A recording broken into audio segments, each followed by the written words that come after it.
Bismillahirrahmanirrahim. Assalamualaikum warahmatullahi wabarakatuh. Waalaikumsalam warahmatullahi wabarakatuh. Yang terhormat Bapak Kepala Sekolah, yang terhormat Bapak Ibu Guru, pertama saya ucapkan Alhamdulillah atas segala nikmat yang diberikan Allah Subhanahu wa Ta'ala kepada saya, sehingga saya pada hari ini bisa melakukan aksi nyata Modul 1.4 Budaya Positif sebagai calon guru penggerak Angkatan 7 dari Kabupaten Cilacap.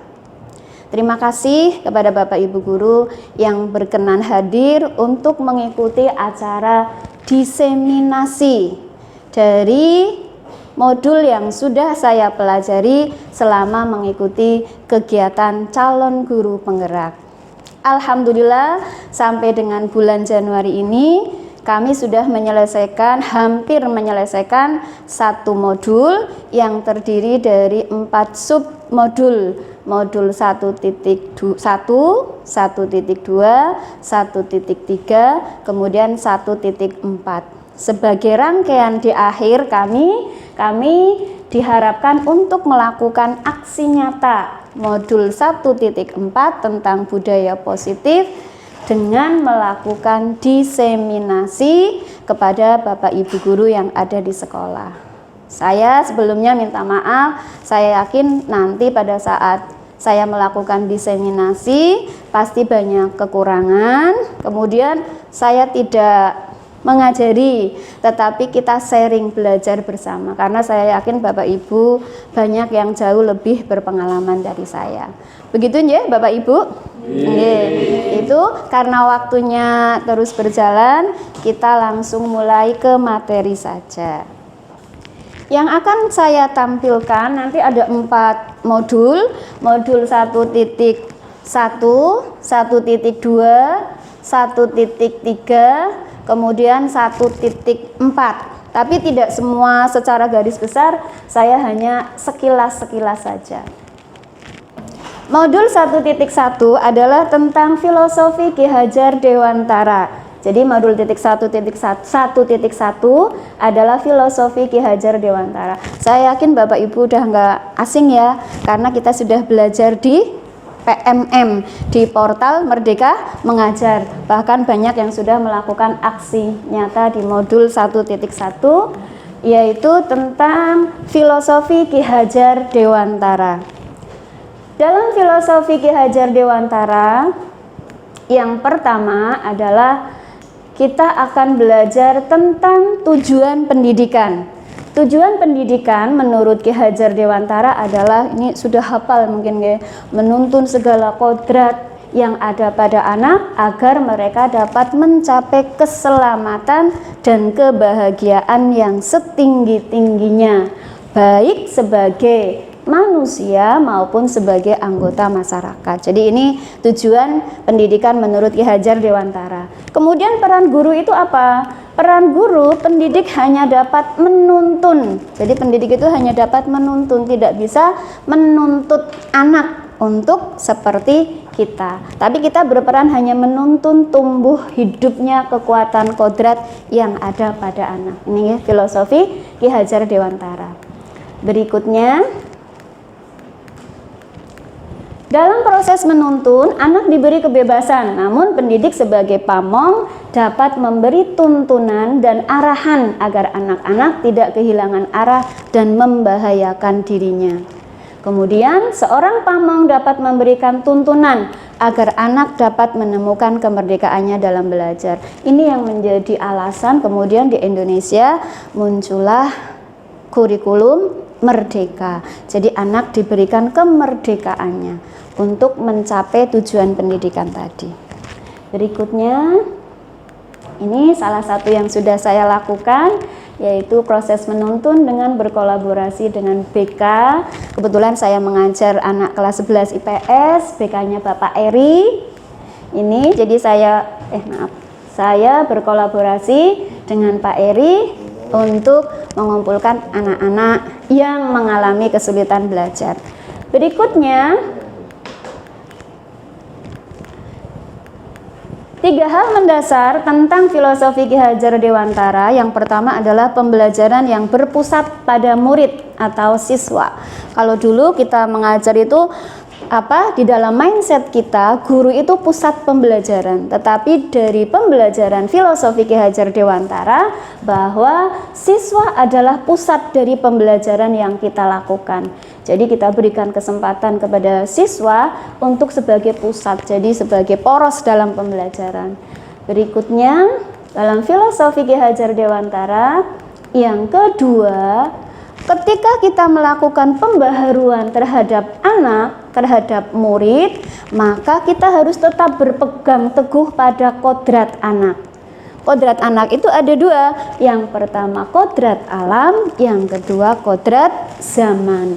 Kodrat alam ya, alamnya SMA Sampang kita sesuaikan dengan alam SMA Sampang. Kalau kodrat zaman ya kita sesuaikan dengan kodrat zaman. Karena sekarang sudah zaman digital ya, kita ikuti zaman digital. Kalau di agama ya didiklah anak sesuai dengan zamannya. Mungkin seperti ini kodrat zaman. Kalau kita misalnya berkekeh dengan pola kita tidak mengikuti kodrat zaman, ya anak pasti akan ketinggalan zaman. Seperti itu.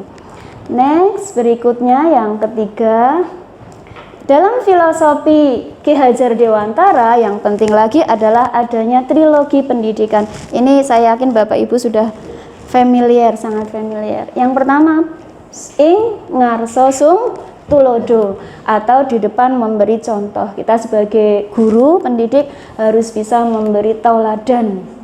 Yang kedua, ing madya mangun karso, kita di tengah itu mendorong, memberi semangat agar anak-anak tetap semangat untuk belajar menjadi lebih baik. Yang ketiga adalah tutwuri handayani, di belakang kita sebagai guru memberi dorongan untuk maju. Ayo nak, silahkan berkembang sesuai tadi kodrat alam dan kodrat zaman, sesuai minat dari anak-anak. Ini inti dari modul 1.1 itu. Nggih, Bapak Ibu. Itu yang isi dari modul 1.1. Perubahan dari pemikiran setelah mempelajari modul 1.1. Yang pertama, siswa sebagai pusat pembelajaran. Oke. Yang kedua, pembelajaran yang menyenangkan. Ini kita bangun pembelajaran yang menyenangkan. Anak diberikan kebebasan untuk menggali pengetahuannya. Nilai KKM dan ketuntasan bukan tujuan utama. Yang kelima, pendidikan memberi tuntunan sehingga anak tidak salah jalan. Cuman yang ini kadang kita kesulitan karena apapun itu kita tetap terbentur kepada sistem. Jadi ini perubahan dari pola pikir modul 1.1. Saya yakin Bapak Ibu sudah familiar karena ada di PMM. Itu sekian untuk modul 1.1. Berikutnya kita menginjak ke modul 1.2.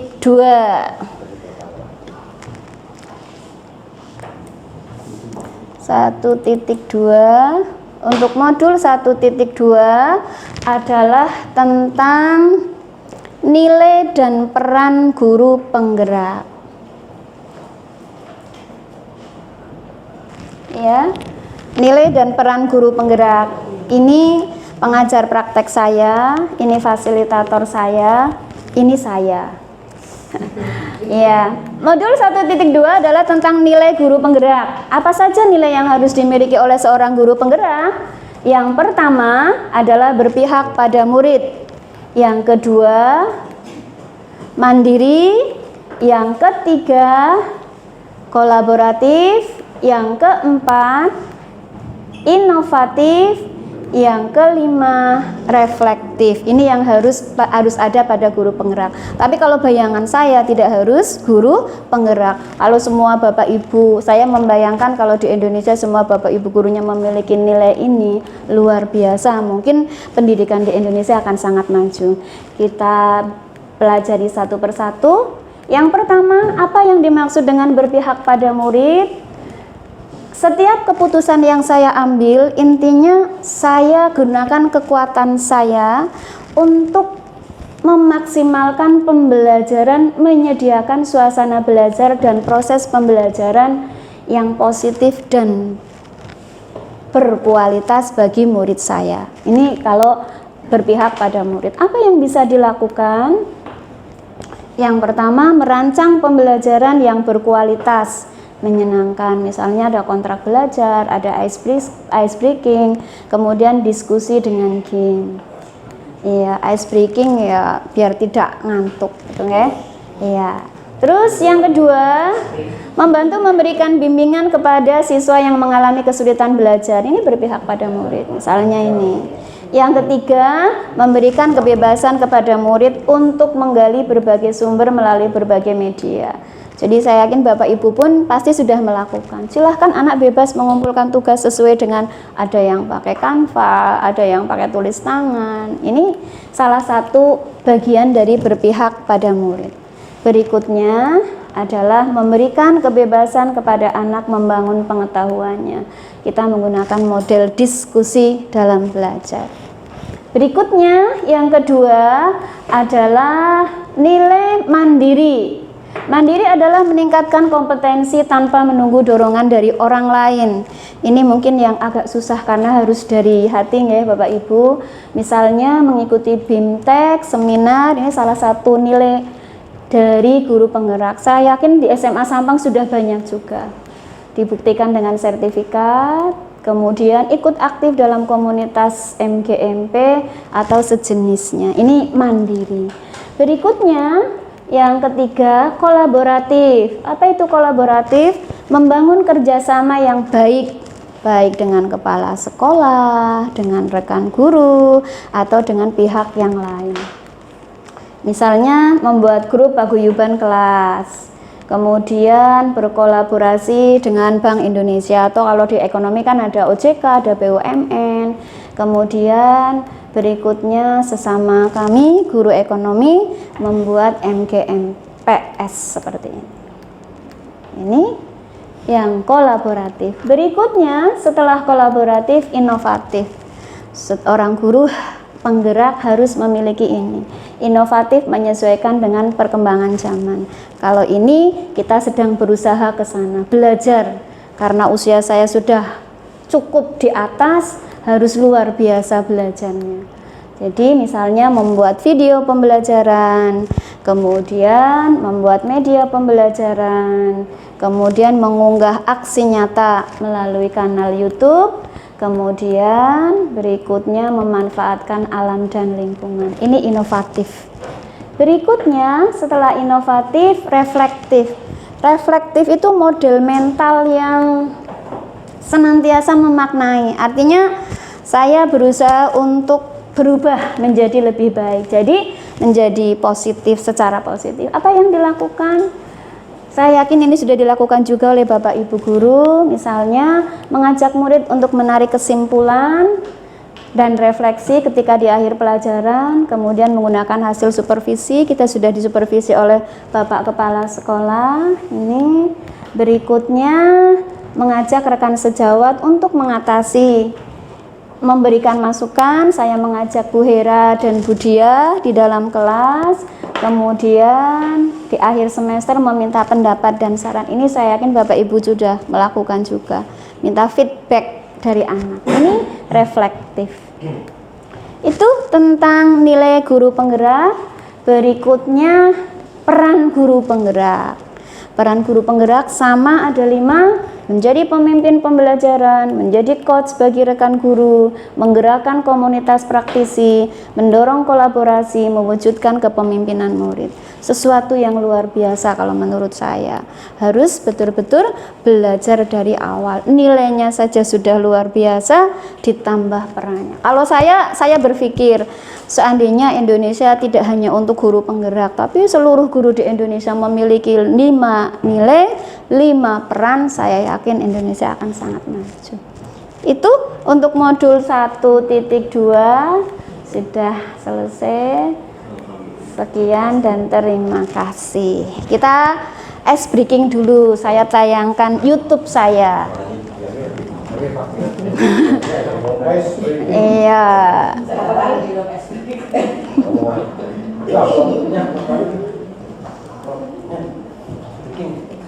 Ya, salah. Ini ya, saya sudah melakukan aksi nyata modul 1.2, sudah saya upload di YouTube.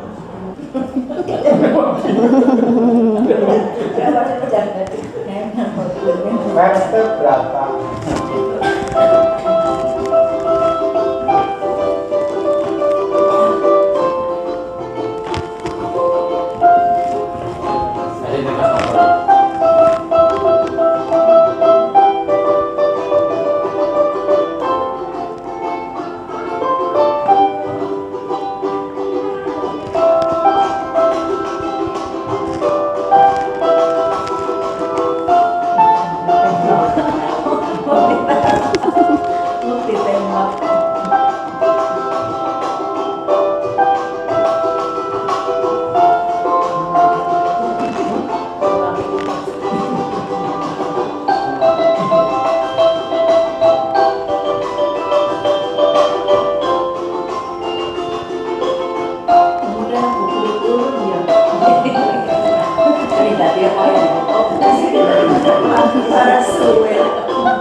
Nah, ini aksi nyata saya sudah upload di kanal YouTube saya.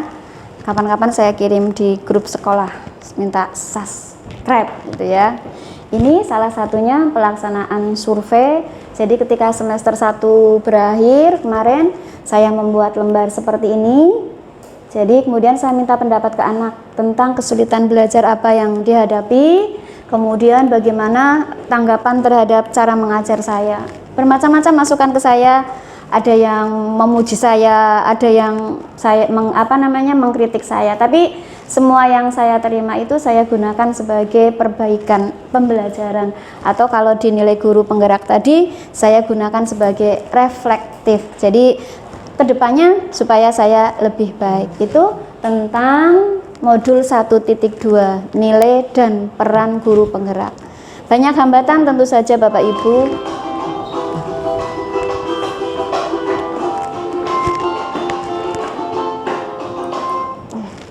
Ini ya hambatannya pasti ada, kemudian solusinya.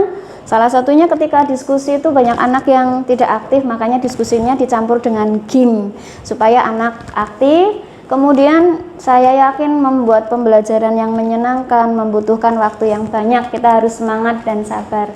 Kemudian dalam mengisi survei anak-anak merasa malu, makanya ketika mengisi survei kadang kita tidak usah dikasih nama supaya kita bebas, anak bebas mengungkapkan pendapatnya.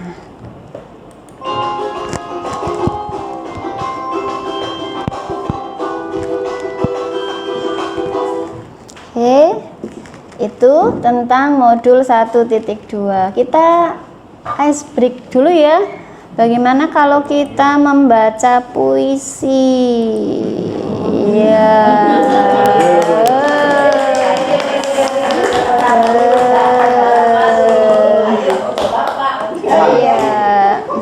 Duet dengan Pak Sikam.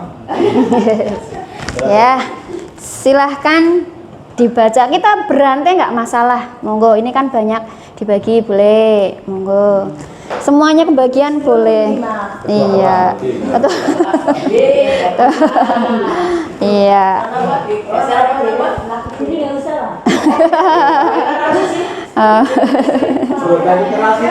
Iya. Iya. Harus semuanya ini. Iya, boleh berantai. Pak Bu Hera dulu, monggo Bu Hera. Ya. Ini keren tahu visi. Iya. Puisi ini karya, iya. Puisi ini karya Insinyur Soekarno, yaitu Aku Melihat Indonesia. Bagaimana kalau yang membaca berdiri? Ya, silahkan. Bu Hera dulu. Ya, karena Bu Hera nggak pakai mic, mungkin yang lainnya diam ya. Ya, yang keras Bu Hera. Aku melihat Indonesia. Karya Insinyur Soekarno. Jikalau aku berdiri di pantai melihat, aku mendengar lautan Hindia bergelora, membanting di pantai Melihat itu, mendengar lagu Sajak Indonesia.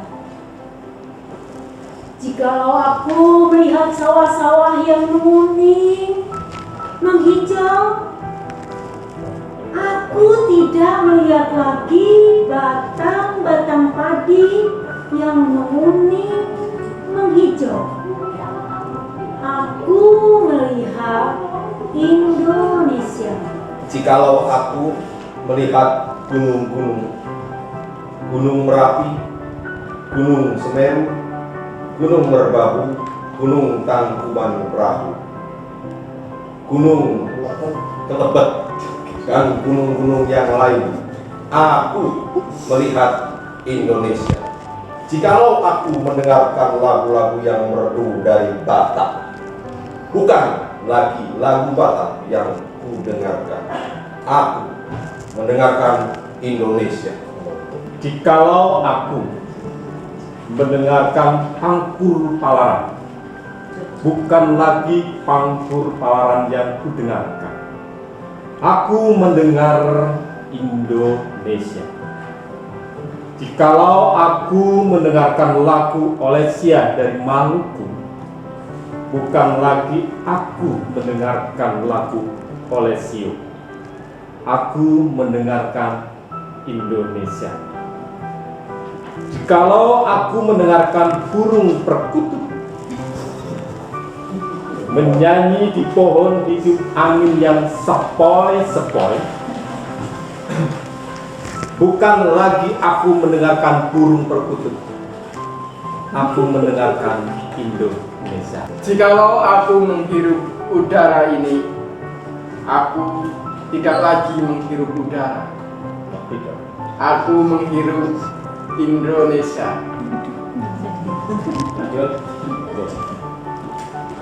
Jikalau aku melihat wajah anak-anak di desa-desa dengan mata yang bersinar-sinar,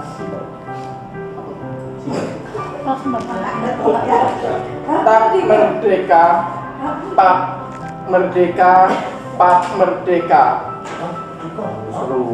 Aku bukan lagi melihat mata manusia, aku melihat Indonesia. Ya, tepuk tangan buat kita semua.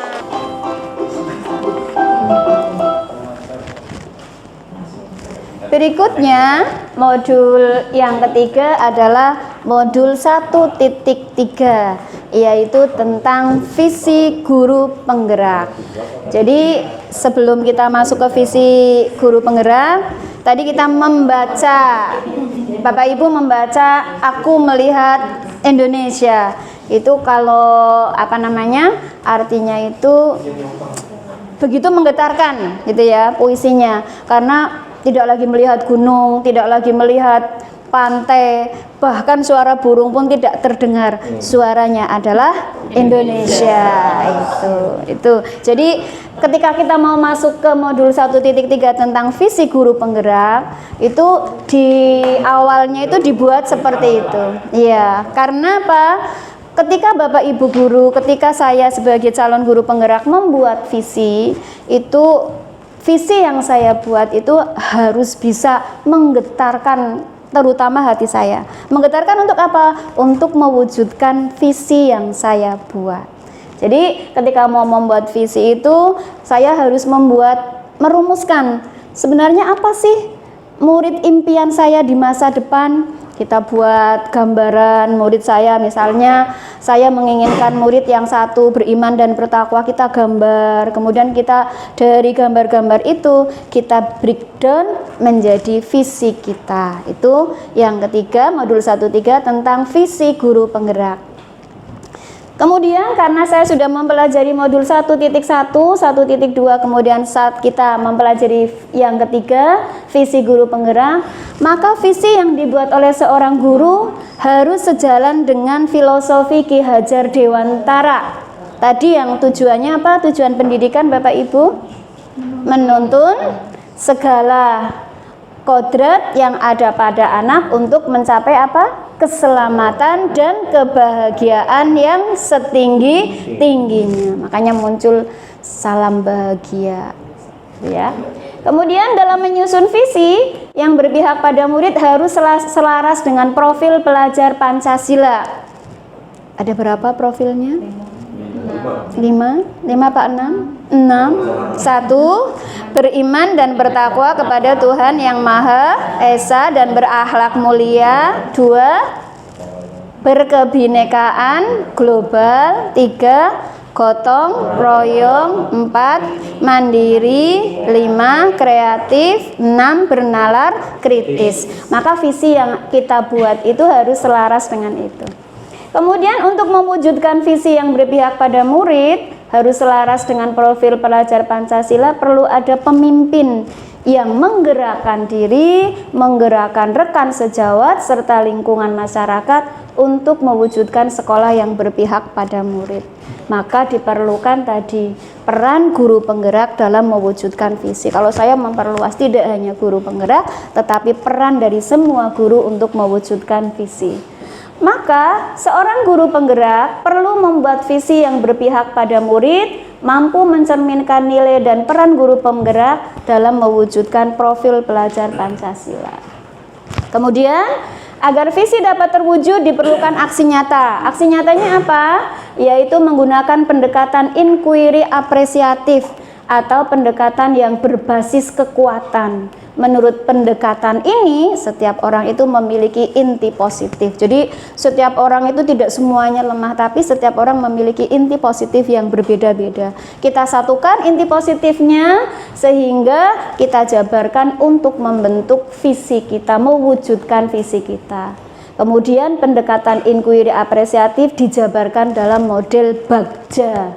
Buat pertanyaan, ambil pelajaran, gali mimpi, jabarkan rencana, dan atur eksekusi.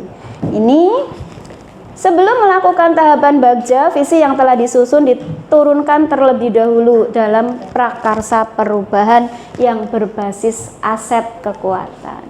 Ini visi saya. Terwujudnya insan mulia, percaya diri, mampu berkolaborasi dan berprestasi. Ini saya kemarin dari fasilitator, dari instruktur, sebaiknya visi guru penggerak membreakdown atau tidak jauh dari visi sekolah yang bersangkutan, seperti itu. Itu untuk visi guru penggerak modul 1.3. Kita tinggal satu modul lagi, yaitu modul 1.4. Iya. Modul 1.4 banyak permainannya Bapak Ibu, semangat ya. Iya. Boleh, silakan minum dulu. Bapak Ibu, kita lanjutkan. Modul berikutnya adalah modul 1.4 tentang budaya positif. Ya, ini agak banyak materinya, tetapi kalau menurut saya paling menarik ini karena berkaitan dengan kita. Ya, jadi berikutnya yang budaya positif adalah nilai-nilai, keyakinan, kebiasaan-kebiasaan di sekolah yang berpihak pada murid agar dapat tumbuh kembang menjadi pribadi yang baik, yang bertanggung jawab, kritis, dan penuh hormat. Itu budaya positif.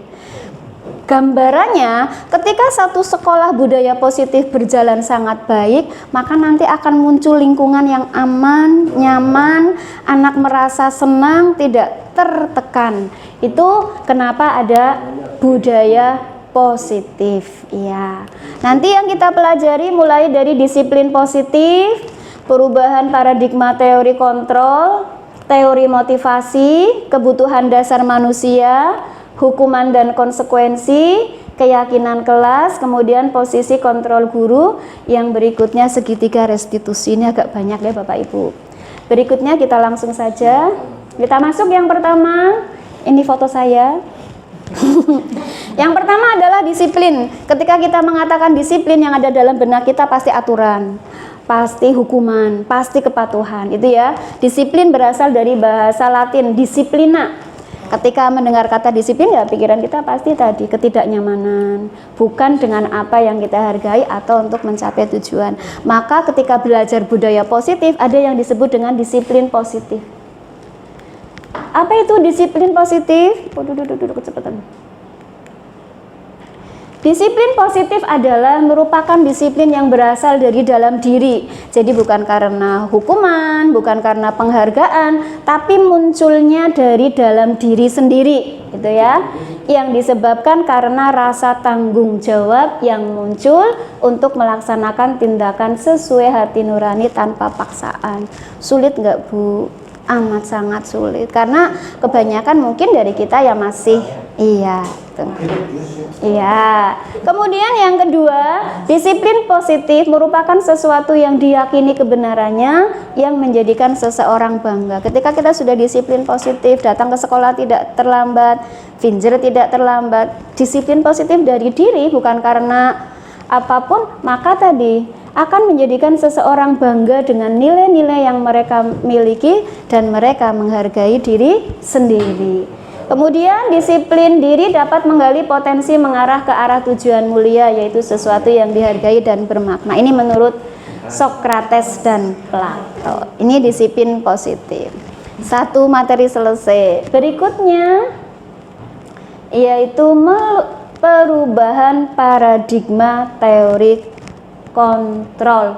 Dalam perubahan paradigma teori kontrol itu, dalam budaya positif kita mencoba meluruskan miskonsepsi tentang makna kontrol. Yang pertama, kadang kita itu punya ilusi bahwa guru itu bisa mengontrol murid. Itu kadang-kadang kita seperti itu, saya terutama. Yang kedua, ilusi bahwa semua penguatan positif efektif dan bermanfaat. Kita berpikir, oh ya anakku semangat. Berpikir kita, ilusi kita itu sangat efektif dan bermanfaat. Yang ketiga, ilusi bahwa kritik dan membuat orang merasa bersalah dapat menguatkan karakter. Kadang kita sudah mengkritik, kemudian orangnya sudah merasa bersalah, itu rasanya kita sudah melakukan yang terbaik. Kemudian yang keempat, ilusi bahwa orang dewasa memiliki hak untuk memaksa. Kadang-kadang di rumah, karena saya orang dewasa, ada anak, kadang saya memaksa. Itu salah satu yang harus diluruskan dalam perubahan paradigma teori kontrol. Mungkin bisa dilakukan tetapi dalam batas-batas tertentu. Jangan bahwa saya bisa mengontrol murid, bahwa saya orang dewasa memiliki hak. Itu Bapak Ibu tentang perubahan paradigma teori kontrol. Berikutnya teori motivasi. Teori motivasi ada 3. Kira-kira yang mana yang paling mengena di hati? Ketika seseorang menghindari hukuman, itu eksternal. Ketika seseorang mendapatkan penghargaan, eksternal ternyata. Tapi yang paling baik adalah menjadi yang mereka inginkan dan menghargai diri sendiri. Kalau motivasinya iya, sangat jarang dan sulit untuk dilakukan. Iya.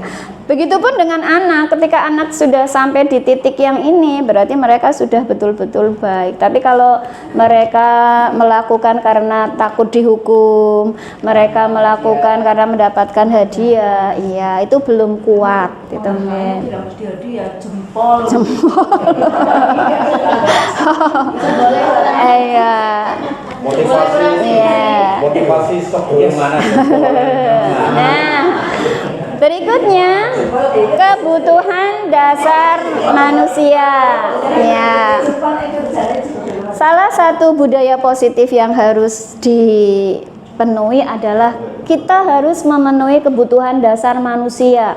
Jadi kadang-kadang kita merasa anak itu susah, diomongi angel.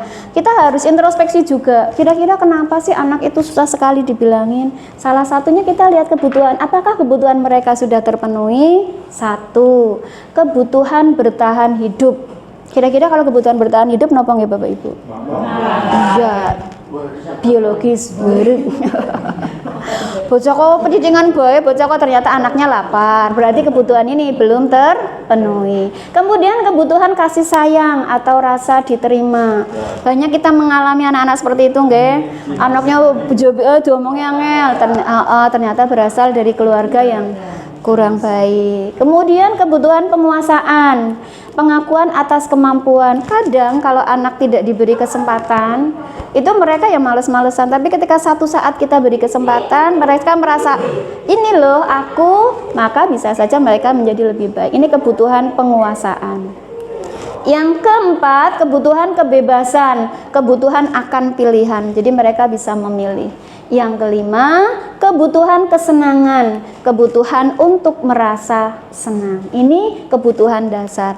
Jadi ketika kita memenuhi kebutuhan dasar anak, kita harapkan anak pun mau belajar untuk lebih baik. Seperti itu Bapak Ibu. Ada kalanya gitu. Ada kalanya. Iya, walaupun tidak 100% kebutuhannya dipenuhi, anak-anak baik semua. Ternyata tidak. Kesenangan mabar. Kebutuhan kesenangan mabar itu nggih Bapak Ibu. Sekarang coba kita belajar bersama. Saya sudah membagikan tentang jenis kebutuhan. Ya, monggo dilihat.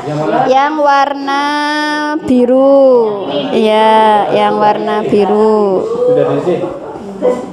Ya. Dibaca, mari kita baca soalnya bersama.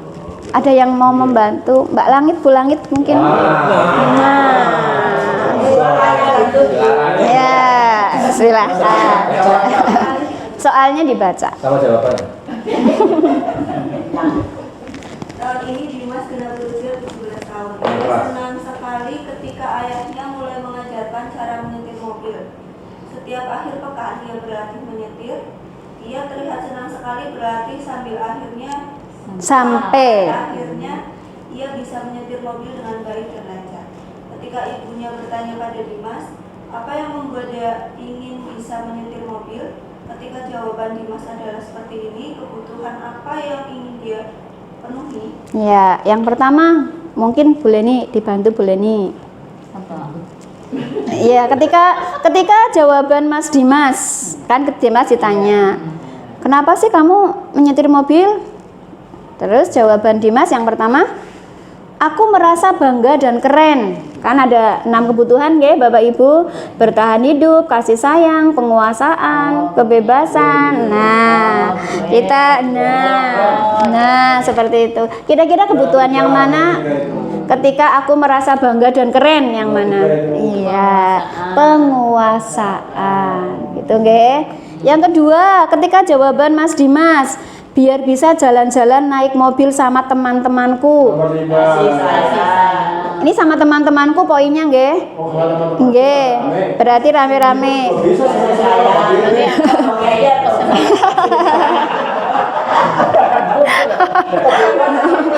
Iya.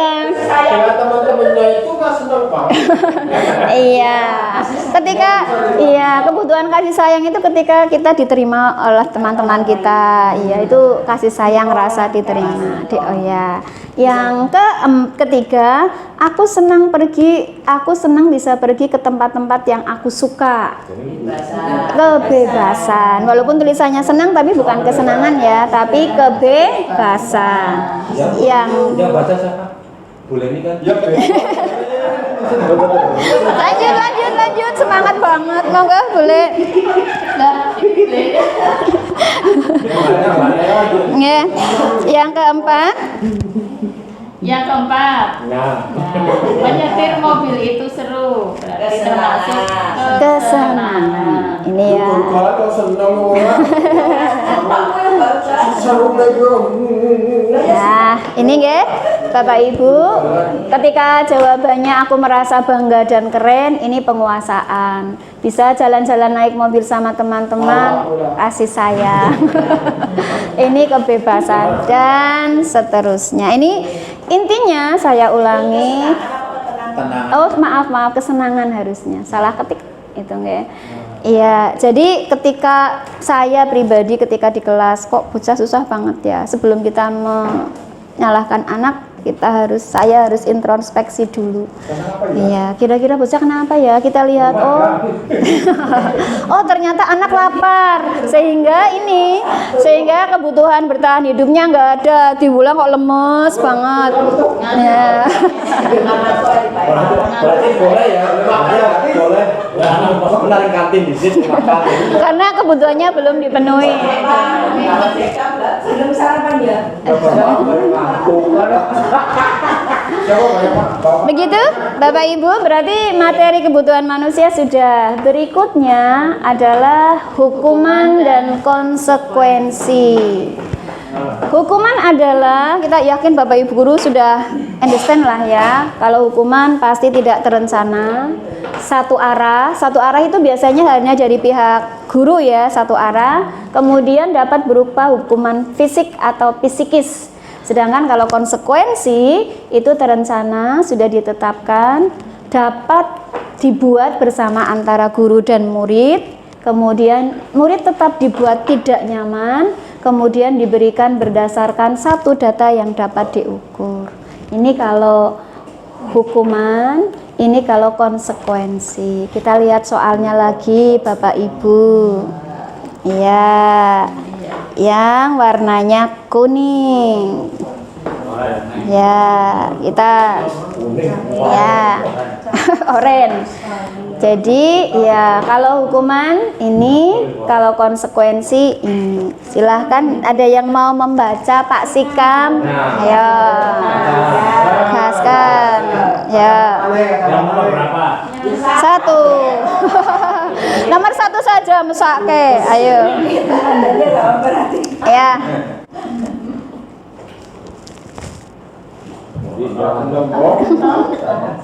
Mencatat 100 kali di dalam buku Kalimat. saya tidak akan terlambat lagi karena terlambat sekolah. Kira-kira apa Bapak Ibu? Hukuman. Kita mungkin kadang-kadang saya ketika belajar itu introspeksi. Aku tahu apa ya, seperti itu. Kita pernah melakukan apa tidak? Itu ya, itu hukuman. Yang kedua, Pak Widi mungkin membantu. Lari mengelilingi lapangan basket 2 kali karena terlambat hadir di sekolah. Kira-kira hukuman apa konsekuensi? Hukuman, ya.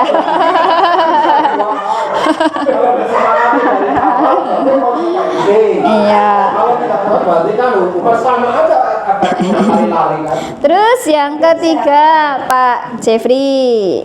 Murid diminta untuk push up 15 kali karena tidak menggunakan masker ke sekolah. Nah, Apa? Hukuman. konsekuensi. Ya.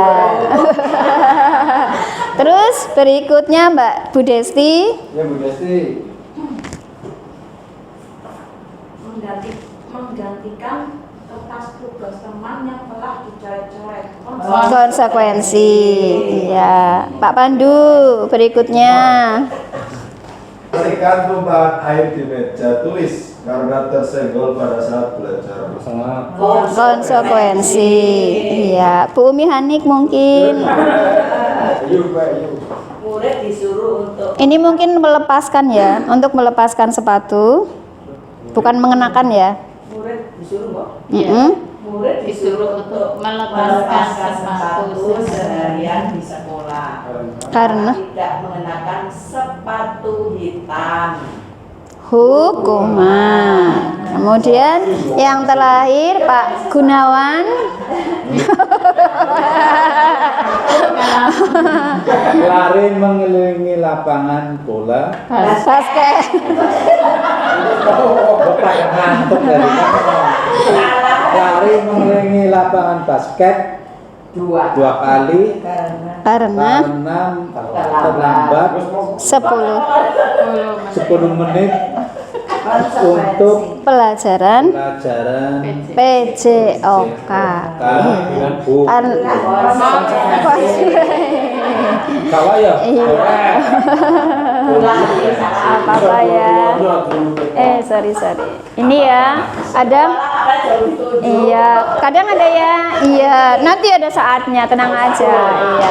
Kadang ada yang ini lari mengelilingi lapangan basket 2 kali karena terlambat. Itu mungkin hukuman, tapi ketika ada PJOK, karena PJOK sebelum pelajaran kan biasanya juga ada warming up begitu. Pemanasan. Oke, itu tentang hukuman dan konsekuensi. Berikutnya, maaf. Berikutnya adalah kebajikan universal. Ini nggih? Iya. Betul tak? Iya, ini ya. Kebajikan adalah sifat positif manusia yang merupakan tujuan mulia yang ingin dicapai setiap individu. Itu kebajikan. Kalau kebajikan universal berarti kebajikan itu sudah disetujui, disepakati tanpa memperhatikan agama, suku dan seterusnya. Ini kebajikan universal. Berikutnya, banter banget. Ini nilai kebajikan yang ingin dicapai oleh pelajar Indonesia adalah tentu saja yang berdasarkan profil pelajar Pancasila. Mulai dari beriman dan bertakwa kepada Tuhan Yang Maha Esa dan berakhlak mulia, berkebinekaan global, gotong royong, mandiri, bernalar kritis dan kreatif. Ini endingnya yang ingin kita tuju seperti ini. Inovatif. Iya. Kemudian berikutnya, kita masuk ke keyakinan kelas. Keyakinan kelas adalah nilai kebajikan universal yang disepakati secara tersirat dan tersurat. Kemarin saya dan Bapak Ibu Guru sudah berusaha membuat keyakinan kelas ini. Jadi pembuatan keyakinan kelas kemarin kita awali dengan reflektif dari apa yang sudah dilakukan. Kemudian kita beri kesempatan anak untuk melakukan memberikan pendapat tentang keyakinan kelas apa yang akan kita buat. Semua anak membuat. Kemudian kita sepakati dibuat kalimat-kalimat keyakinan kelas, dibuat seperti ini. Kemudian salah satu anak kita tunjuk untuk merapikan dalam bentuk kanva, sehingga keyakinan kelas saya misalnya menjadi seperti ini. Ini salah satu contoh keyakinan kelas yang kami buat. Jadi keyakinan kelas 11 IPS 3, kami siswa IPS 3 akan melaksanakan piket kelas sebelum dan sesudah pembelajaran, menjaga kebersihan kelas serta membuang sampah dengan dipilah sesuai tempatnya. Ini nilai profil pelajar Pancasilanya yang ini. Kebajikan universalnya yang ini berdasarkan profil. Iya. Salah satunya misalnya berpakaian sesuai ketentuan dan berdandan secukupnya. Karena beberapa siswa ada di kelas saya berdandannya berlebihan. Jadi teman-teman pada mengusulkan itu. Itu yang sudah kita buat tentang keyakinan kelas. Berikutnya, setelah keyakinan kelas, kemarin ada yang bertanya, kenapa kok harus keyakinan? Di sini untuk mendukung motivasi intrinsik tadi, motivasi yang ada dari dalam, sehingga dengan keyakinan diharapkan seseorang akan menjadi lebih baik, tidak hanya mengikuti serangkaian peraturan. Berikutnya kita masuk posisi kontrol guru. Nah, ini kadang-kadang kalau saya belajar ini, saya pernah melakukan ini, saya berpikir saya melakukan sesuatu yang luar biasa, tapi ketika belajar ini ternyata apa yang saya buat salah. Ada berapa posisi kontrol? 5. Yang pertama sebagai penghukum, yang kedua sebagai pembuat rasa bersalah, yang ketiga sebagai teman, yang keempat sebagai pemantau, yang kelima sebagai manajer. Nah, kita lihat ketika sebagai penghukum dan pembuat rasa bersalah ini menghindari hukuman, kemudian ketika sebagai teman, pemantau dan manajer ini mengharapkan imbalan, sedangkan sebagai manajer adalah menghargai diri sendiri. Posisi yang terbaik kira-kira napa nggih Bapak Ibu?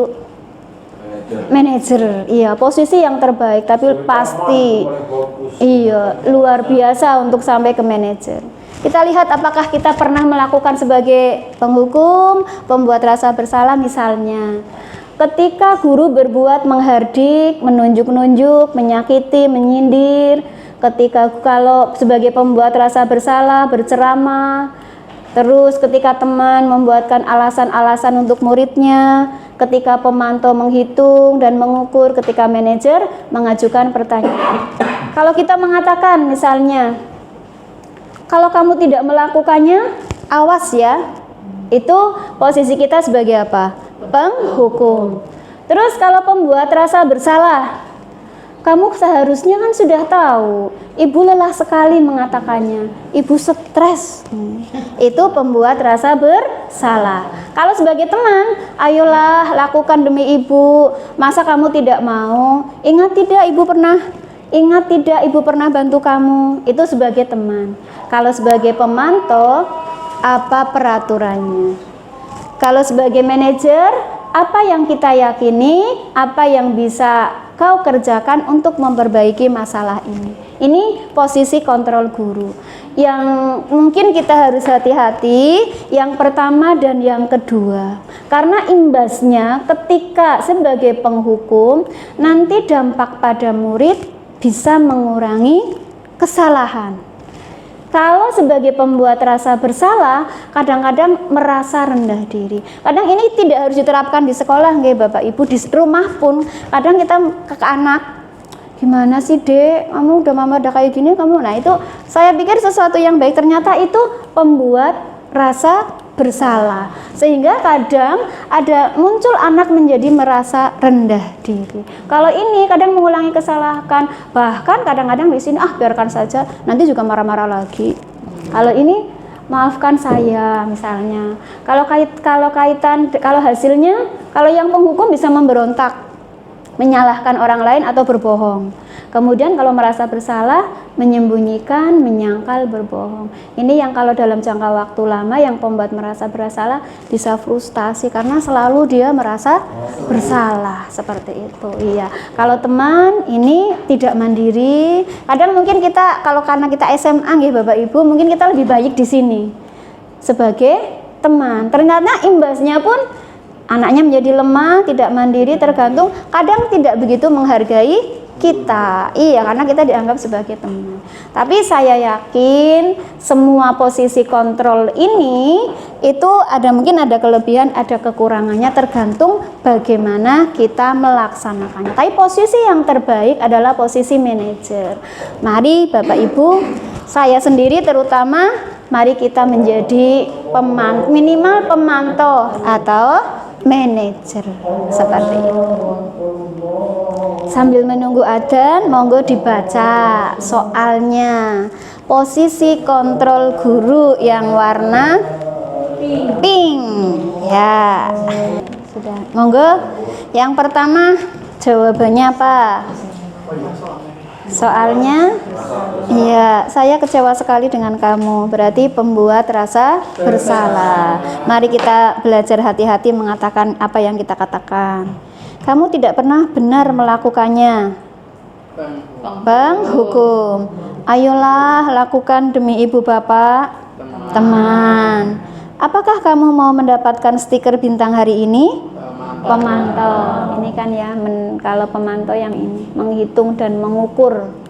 Terus berikutnya, bagaimana kamu bisa menyelesaikan masalah ini? Manajer. Jadi sebagai posisi manajer kita beri kesempatan kepada anak untuk mencari jalan keluarnya.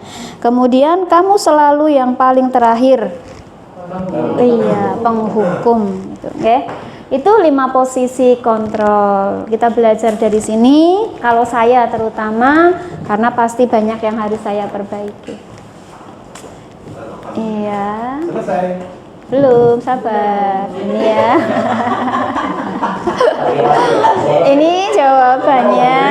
Oke.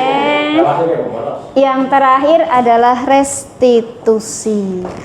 Restitusi adalah merupakan proses menciptakan kondisi bagi murid untuk memperbaiki kesalahan mereka sehingga mereka bisa kembali kepada kelompok mereka dengan karakter yang lebih kuat. Jadi anak itu berusaha kita restitusi.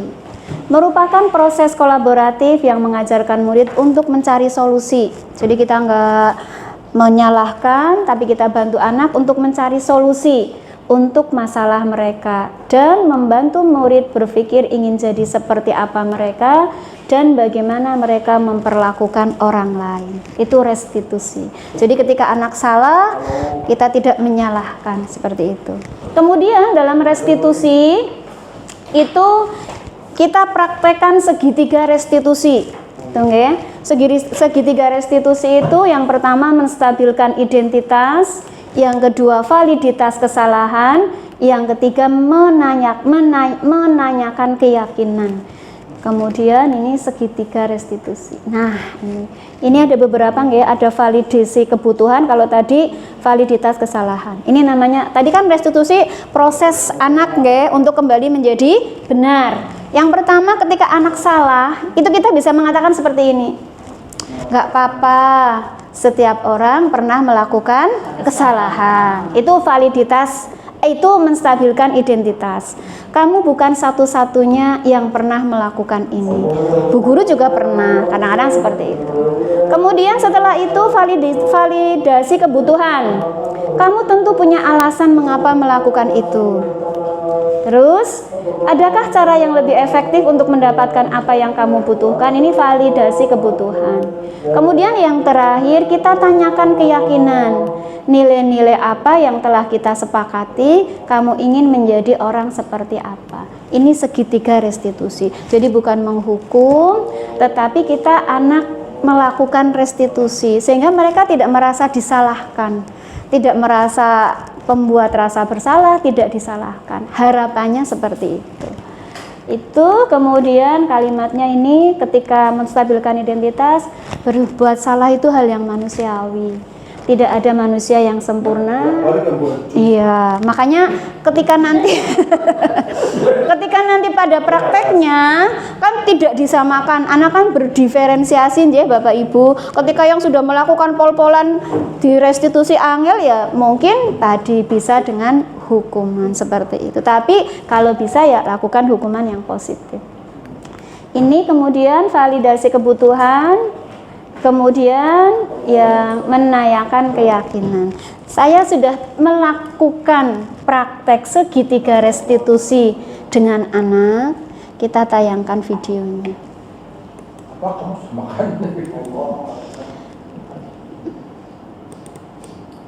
Ini cuma suaranya kemarin kurang keras, nanti.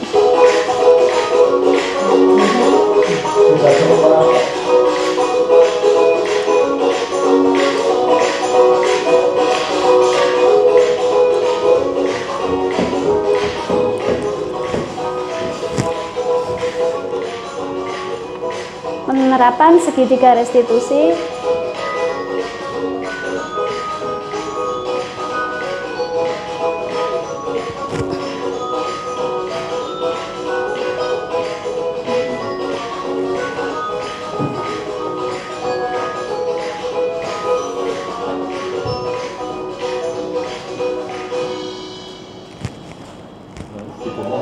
Ini kasusnya pada saat pelajaran ekonomi, Mas Dava masuk ke kelas terlambat. Hal itu tidak hanya terjadi satu kali, sudah beberapa kali. Karena ada yang terlambat, akhirnya proses pembelajaran tidak maksimal. Gitu nggih, Bapak Ibu.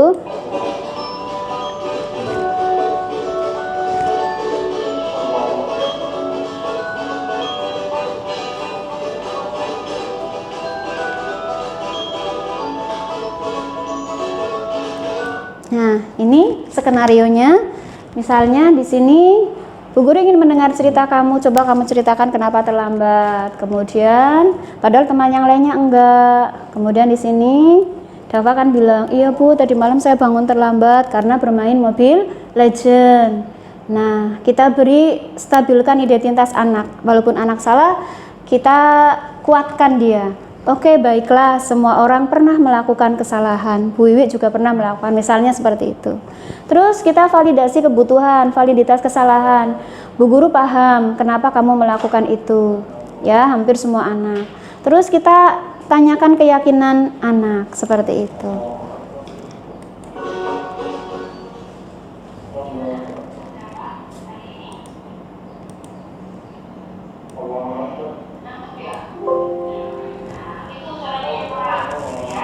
Ini dinaikkan Mas, coba Mas, volume yang di sini.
Mungkin itu nggih Bapak Ibu, ini contoh apa? Restitusi ya. Ini saya ada tanggapan dari Ana.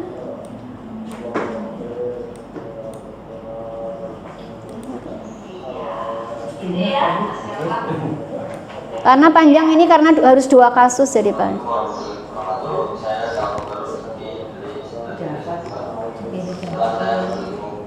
Saya merasa dan merasa tidak diakui sama sekali. Terus saya menemukan solusi dari masalah saya. Ya, dan saya bersama Iya.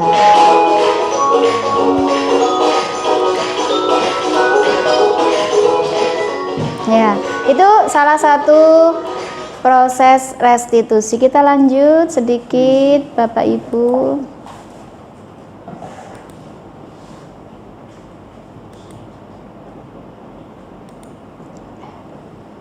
Ini tadi sudah sampai di kesimpulan, ya, bahwa penerapan budaya positif akan menimbulkan rasa aman dan nyaman pada murid dalam proses pembelajaran.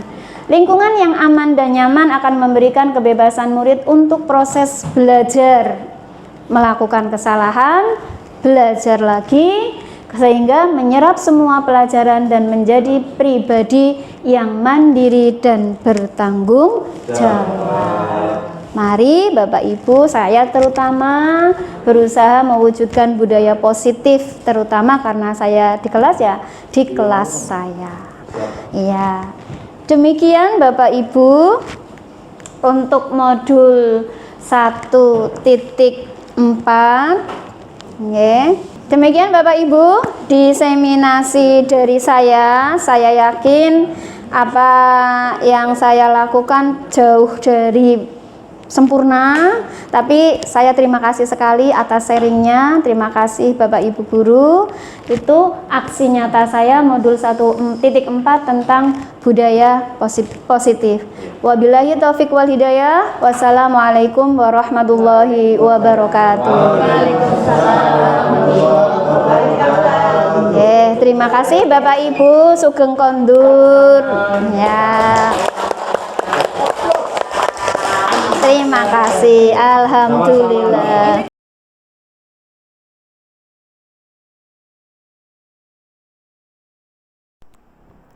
Assalamualaikum warahmatullahi wabarakatuh. Setelah saya mengikuti desiminasi aksi modul 1-4 oleh Ibu Wiwik Murtiati, saya menjadi semakin memahami tentang filosofi Ki Hajar Dewantara. Pembelajaran yang baik adalah pembelajaran yang berpihak pada murid. Pembelajaran yang berpihak pada murid akan terwujud dengan baik ketika guru paham tentang kebutuhan dasar murid. Posisi kontrol guru yang terbaik adalah sebagai manajer. Pembuatan keyakinan kelas akan membantu terwujudnya terlaksananya budaya positif di sekolah. Adapun penyelesaian masalah dengan menggunakan segitiga restitusi akan membantu murid untuk memperbaiki kesalahan mereka serta memiliki karakter baik yang lebih kuat. Saya tergerak untuk mengimplementasikan di kelas saya dari desiminasi yang sudah saya terima. Terima kasih. Wassalamualaikum warahmatullahi wabarakatuh. Assalamualaikum warahmatullahi wabarakatuh. Setelah mengikuti diseminasi aksi nyata modul 1.4 oleh Ibu Wiwik Murtiati, saya semakin memahami tentang filosofi Ki Hajar Dewantara dan penerapannya dalam proses pembelajaran. Dapat memahami nilai dan peran guru penggerak, bagaimana menentukan visi seorang guru dan cara mewujudkan visi tersebut, dan mendapatkan ilmu yang luar biasa tentang budaya positif di sekolah. Di antaranya, disiplin positif, teori motivasi, perubahan paradigma teori kontrol, kebutuhan dasar manusia, bagaimana membuat keyakinan kelas, posisi kontrol guru, dan segitiga restitusi. Budaya positif sangat berpengaruh terhadap keberhasilan proses pembelajaran, karena dengan diterapkan budaya positif di sekolah akan menimbulkan suasana yang aman dan nyaman. Dengan suasana yang aman dan nyaman akan mendorong siswa untuk belajar. Ketika mengalami kesalahan atau kegagalan, berusaha untuk belajar lagi sehingga menjadi lebih baik. Saya tergerak untuk mengimplementasikan dalam kelas saya. Terima kasih. Wassalamualaikum warahmatullahi wabarakatuh.